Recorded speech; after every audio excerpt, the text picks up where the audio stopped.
কি ভেবেছ আমাকে তুমি তোমার জীবনে জায়গা না দিলে তোমার অভাবে আমি মরে যাব? তা কিন্তু নয়, বেঁচে থাকব, তবে বাঁচার মতো নয়। আমি আর আগের মতো ভালো থাকবো না। হাজার ভালোর মাঝেও আমি আর ভালো থাকতে পারবো না। যে ভালো থাকাটা আমি তোমায় জড়িয়ে থাকতে চেয়েছিলাম, এমন জীবন তো আমি চাইনি। তোমার অবহেলায় যখন একা থাকার প্রতিজ্ঞায় ধ্যান করি, তখন মনকে বুঝিয়েছিলাম কোনো মানুষের অভাবে মানুষ মরে না, একাও বেঁচে থাকা যায়। কিংবা ভাগ্যের হাতে নিজেকে সঁপে দিয়েছে যে বা যারা, তারাও তো ভালো আছে, ভালো রয়েছে।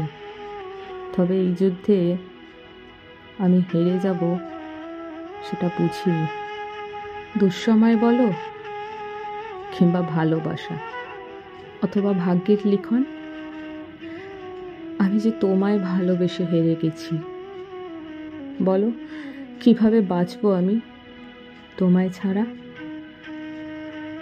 তোমার শূন্যতা যখন ভেতর বাহির থেকে গ্রাস করে নিয়েছে, তখন বেঁচে থাকাটা আমার জন্য দুর্বিষহ হয়ে গেছে।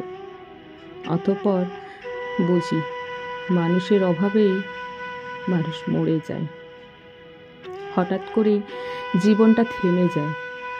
যখন অন্যের ভালোবাসায় ভালো থাকতে গিয়ে অনুভব করলাম তোমার শূন্যতা, তোমার অভাব, বুঝলাম একটা নির্দিষ্ট মানুষের অভাবে জীবনের সব ইচ্ছে, আশা, আকাঙ্ক্ষা, স্বপ্নরা মরে যায়।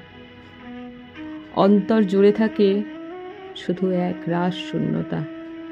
বাস্তবতা যতই কপাল জুড়ে থাকুক, হৃদয়ের সবচেয়ে কোমল আর গোপনীয় একটা জায়গা সব সময়ের জন্য খালি হয়েই থাকে। একটা চাপা কষ্ট, আফসোস মনের মধ্যে ভর করে বসে থাকে। এই হতাশা এই জন্মে শেষ হবার নয়। আমার আফসোস এতটুকুই, আমি মৃত্যু চোখে নিয়েও তোমাকে বোঝাতে ব্যর্থ হই তোমাকে কতটা ভালোবাসি। আমার দুঃখ হয় এতটুকুই, আমি মৃত্যু গিলে খেলেও তোমাকে বোঝাতে অক্ষম হই বাঁচতে চেয়েছিলাম শুধু তোমার সাথে।